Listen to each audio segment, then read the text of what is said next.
55 55 اور 95 ہر عمر کے لیے یکساں مفید. مفاد عامہ کا عالم بردار. ضرور سبسکرائب کریں، لائک کریں، شیئر کریں اور بیل آئیکن پریس کرنا نہ بھولیں. ربانی دا اسکالر یوٹیوب چینل.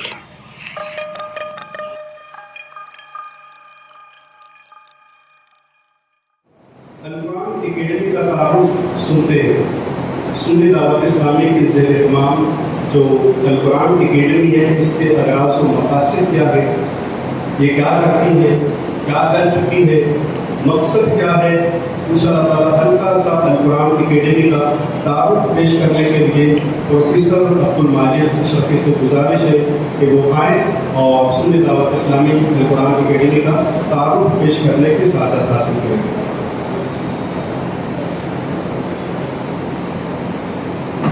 السلام علیکم ورحمۃ اللہ وبرکاتہ.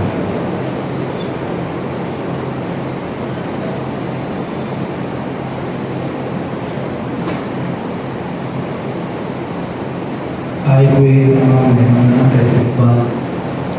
عالمی تحریک سنی دعوت اسلامی اور اسی کی شاخ القرآن اکیڈمی کے ذریعے کیا جاتا ہے. الحمدللہ آج کا ہمارا یہ بامقصد پروگرام جو شہر کے باشعور طبقہ ہے، ٹیچرز، ڈاکٹرز اور ایسے بزنس مین جو اپنے لیول پر شہر میں مقام رکھتے ہیں، ان کو جمع کر کے ان کے سامنے ایک ایسی شخصیت کو پیش کرنا جو تعارف کے محتاج نہیں. مولانا شاکر علی نبوی صاحب کی طرح یہ نہ صرف ہندوستان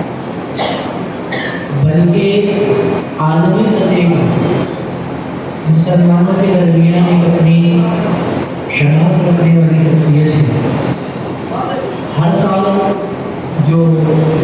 ورلڈ کے ٹاپ 100 مسلم انفلوئنسرز کا یہ نام آتا ہے، ان پرسنالٹیز میں مولانا شاکر علی نبوی صاحب کا شمار ہوتا ہے. اور وہ نہ صرف ہندوستان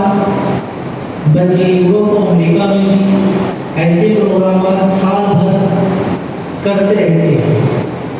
اور اس پروگرام کی ذمہ داری القرآن اکیڈمی کو دی گئی. القرآن اکیڈمی عالمی تحریک سنی دعوت اسلامی مالیگاؤں کی شاخ ہے جو اسٹوڈنٹس، پروفیشنلز، ٹیچرز، ڈاکٹرز ان میں کام کرتے ہیں. اور عالمی تحریک سنی دعوت اسلامی کے اس میں جو ارکان ہیں الحمدللہ اس میں آپ کو ٹیچرز بھی ملیں گے، ڈاکٹرز بھی ملیں گے، کاروباری حضرات جو اپنا بزنس رکھتے ہیں وہ بھی ملیں گے.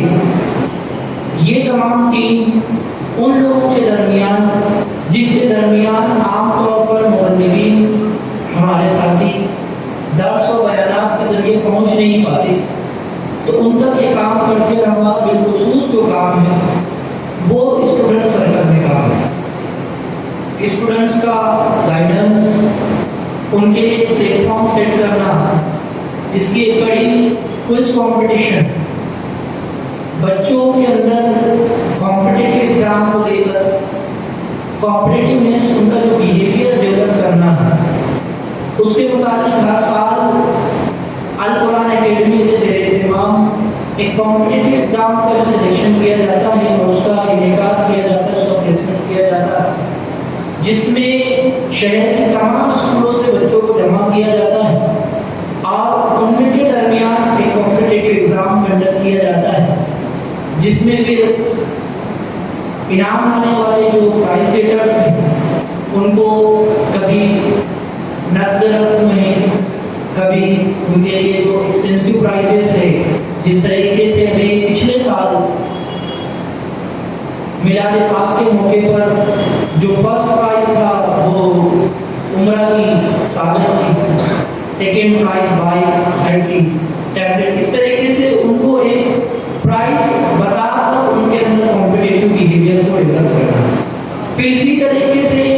عالمی تحریک سنی دعوت اسلامی کی جو شاخ ہے القرآن اکیڈمی، بچوں کو گائیڈ کرنا. آج ہمارے اپنے شہر میں اگر ہم بچوں کے اندر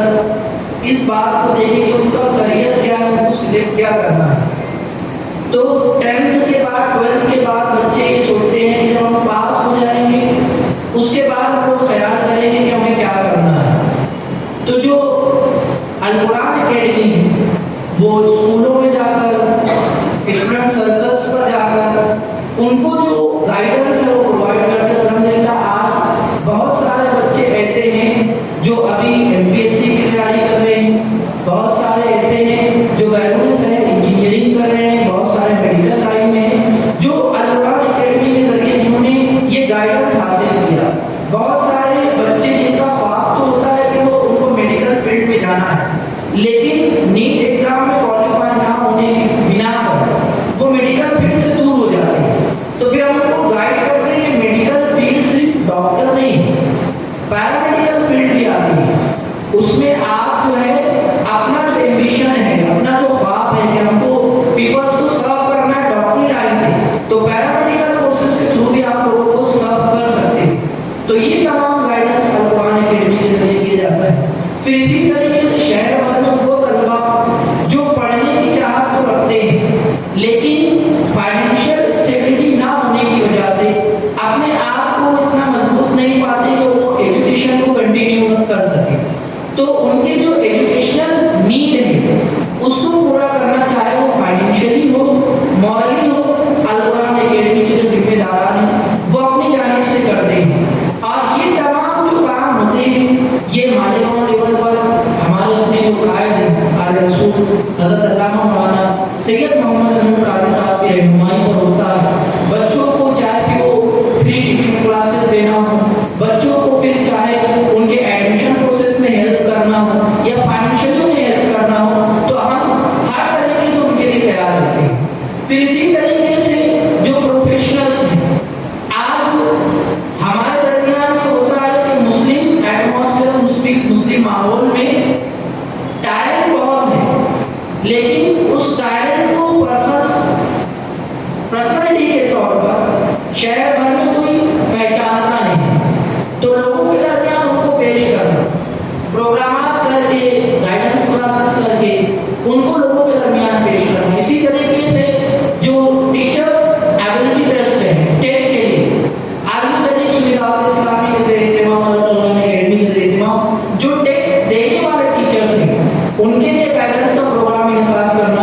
اور تھرو آؤٹ دا ایئر سال بھر انہیں ٹیٹ کے لیے جو ان کے لیے مفید نوٹس ہیں وہ پرووائڈ کرنا، ٹیٹ کے لیے جو ان کے ایگزامس کی ڈیٹ ہے، فارم کی ڈیٹ ہے وہ ان تک پہنچانا، یا پھر کہیں ان کے لیے آن لائن کلاسز اویلیبل۔ بہت سارے ٹیچرس ایسے ہوتے ہیں جو جاب پر ہوتے ہیں، آف لائن کلاسز نہیں کر پاتے، تو ان کے لیے آف لائن کلاسز کی بجائے آن لائن کلاسز کا ارینجمنٹ کرنا۔ یہ تمام کام القرآن اکیڈمی کے زیر اہتمام اعلیٰ رسول حضرت سید محمد امین قاری صاحب اور بالخصوص حضرت مولانا شاکر علی نوری صاحب قبلہ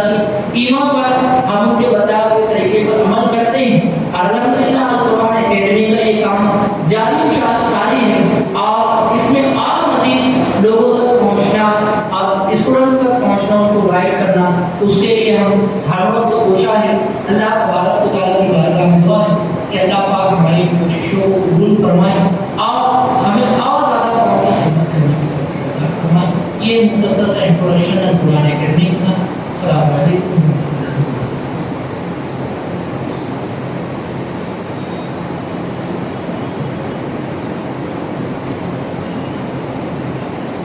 بہت سارے لوگ اس بات کو یقیناً جانتے ہوں گے کہ خدمت جو ہے یہ شروع سے لے کر آج تک سنت دعوت اسلامی نے اس کو ٹاپ پر رکھا ہے کہ کسی بھی طریقے سے قوم مسلم کی خدمت کی جائے، اور تقریباً قریب 20 سال ہونے تک صرف جو شعبہ جات قائم تھے وہ صرف وہ دینی معاملات میں تھے، عصبی تعلیم کے حوالے سے یا پھر ایجوکیشن فیلڈ میں کچھ ایسی خاص کام نہیں تھے، لیکن پھر اس کو محسوس کیا اور پھر سنت دعوت اسلامی نے القرآن اکیڈمی کو جو ہے وہ ترتیب دے کر اس میں اس طرح کے نوجوانوں کو شامل کیا گیا جو یہ سارے معاملات کو چلا سکیں اور اس کو آگے تک لے جا سکیں۔ تو مختصر میں ہلکا سا ہی ایک تعارف آپ نے سنت دعوت اسلامی القرآن اکیڈمی کا سماعت کر لیا ہے۔ جیسا کہ میں نے کہا کہ مقصد خدمت ہے، اور اسلام ہمیں اس کی طرف بہت زیادہ اس کی ترغیب دیتا ہے۔ خدمت کس چیز کی خدمت؟ خدمت خلق۔ اب وہ آپ دینی معاملات میں رہنمائی کر کے کریں، دنیاوی معاملات میں رہنمائی کر کے کریں۔ خدمت کو بہت سمیٹ کر اگر کہا جائے تو اپنی ذات سے دوسروں کو فائدہ پہنچانا۔ کسی نے یہ قول نہیں کیا ہے کہ خدمت کا مطلب جو ہے کہ اپنی ذات سے کسی بھی طریقے سے لوگوں کو فائدہ پہنچے، فیض پہنچے۔ اس لیے کسی نے کہا ہے کہ میری زندگی یہی ہے کہ سبھی کو فیض پہنچے۔ یہ میں ان کے لیے کہہ رہا ہوں جنہوں نے خدمت انجام دی ہے یا جو کر رہے ہیں۔ یہ شعر ان کی شخصیت کی عکاسی کرتا ہے کہ میری زندگی یہی ہے کہ سبھی کو فیض پہنچے، میں چلا کے رہ گزر ہوں، مجھے شوق سے چلا۔ تو خدمت کا بڑا عمل دخل ہے ہمارے مذہب کے اندر، اسلام کے اندر بھی، اور خاص طور پر آج جو ایک ٹرینڈ چل پڑا ہے جو نوجوانوں کے اندر شوق ہے سوشل ورک کا۔ ہم نے کبھی سے اپنے مذہب کے اندر تلاش کرنے کی کوشش نہیں کہ کیا اسلام ہمیں تصور دیتا ہے خدمت خلق کا؟ یقیناً دیتا ہے، یقیناً دیتا ہے۔ قرآن سے بھی ہے، حدیث سے بھی ہے، اور خاص طور پر نبی کریم صلی اللہ علیہ وسلم کی زندگی جب ہم پڑھتے ہیں تو کئی ایسے سیرت کے پہلو ہماری نظروں کے سامنے آتے ہیں، کئی ایسے واقعات آتے ہیں جس سے حضور رحمت عالم صلی اللہ علیہ وسلم نے اپنی ذات پاک سے خدمت خلق کا تصور کیا ہے۔ بات اس وقت کی ہے کہ جب مکے میں اللہ کے نبی صلی اللہ علیہ وسلم نے اعلان نبوت نہیں فرمایا، ابھی اعلان نبوت نہیں ہوا ہے۔ اس وقت تو الگ الگ قبیلے سے لوگ تجارت کرنے کے لیے مکے کی بازار میں آیا کرتے تھے، مکے کی منڈی میں۔ ہوا ایسا کہ تاجر جو تجارت کرنے کے لیے مکے کے بازار میں آیا تھا وہ ساتھ اپنی بیٹی کو بھی لے کر آتا ہے، لیکن مکے کے اس پراشوق ماحول میں کسی نے اس کی بیٹی کا اغوا کر لیا، اسے کڈنیپ کر لیا۔ اب وہ شخص بڑا پریشان ہوا، پہلے تو یہاں پر آیا تھا تجارت کرنے کی غرض سے، یہاں مسافر ہے وہ، یہاں اس کا نہ کوئی دوست ہے، نہ کوئی رشتہ دار، نہ کوئی پہچان والا۔ حالت مسافرت میں بڑا پریشان ہوا کہ یہاں پر میں کسی کو جانتا نہیں، مجھے کوئی نہیں جانتا، میں کس سے مدد حاصل کروں؟ جب اس نے محسوس کیا کہ کوئی میری مدد کر سکتا ہے، کئی لوگوں کے پاس جا کر اس نے کہا، سرداران مکہ تک اس نے اپنی یہ پریشانی بیان کی کہ میں آیا تھا کچھ تجارت کرنے کے لیے، کوئی چیز بیچنے کے لیے، لیکن میرے ساتھ ایک ایسا حادثہ پیش آیا ہے کہ کوئی میری بیٹی کو اٹھا کر لے گیا ہے۔ کئی جگہ اس نے یہ بات بتائی کہ کوئی میری مدد کرے، لیکن کسی نے اس کی مدد نہیں کی۔ پھر کسی نے اس کو بتایا کہ اللہ کے ایک برگزیدہ بندے ہیں، ابھی تک تو چونکہ حضور علیہ السلام نے نبوت کا اعلان نہیں فرمایا تھا، محمد ابن عبداللہ کے پاس تم جاؤ، وہ غریبوں کا خیال کرتے ہیں، یتیموں کی مدد کرتے ہیں، بیواؤں کا سہارا بنتے ہیں، آپ ان کے پاس جاؤ، تمہارا کام ہو سکتا ہے کہ وہاں پر ہو جائے۔ وہ اب اس امید پر حضور علیہ السلام کے پاس جاتا ہے کہ لوگوں نے تو کہا کہ یہ بہت اچھے انسان ہے، میری مدد کر دیں گے۔ جب وہاں پر وہ پہنچا اور حضور علیہ السلام سے اپنی پریشانی بیان کی تو آقا کریم صلی اللہ علیہ وسلم نے یہ نہیں کیا کہ دو چار بندوں کو ساتھ کر دے کہ جاؤ تھوڑا سا ان کی مدد کرو۔ اثر و رسوخ رکھنے والا، اہل اقتدار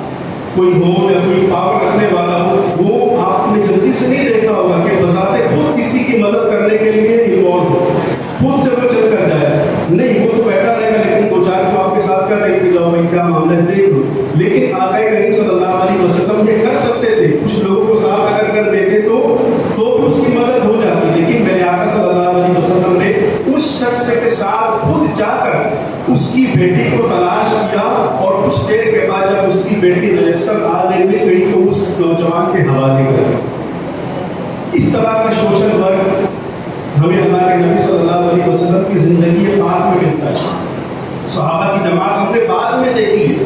اعلان نبوت کے بعد صحابی اس وقت تو بنے جو مسلمان ہو گئے وہ صحابی کہلائے، اور پھر ان کی ایک جماعت بنتی گئی، انہوں نے خدمت خلق کیا، خدمت دین کیا۔ لیکن اعلان نبوت سے پہلے اللہ کے نبی صلی اللہ علیہ وسلم نے جب مکے کے معاشرے کو ملاحظہ کیا کہ یہاں پر ظلم بھی ہے، جبر بھی ہے، ناانصافی بھی ہے، یتیموں کے ساتھ برا سلوک بھی ہے، بیواؤں کی عزت قائم یہاں پر جو ہے تو سلامت نہیں ہے، سارے ماحول کو جب محسوس کیا تو میرے آقا صلی اللہ علیہ وسلم نے اس وقت کو اعلان نبوت سے پہلے ایک تنظیم بنائی،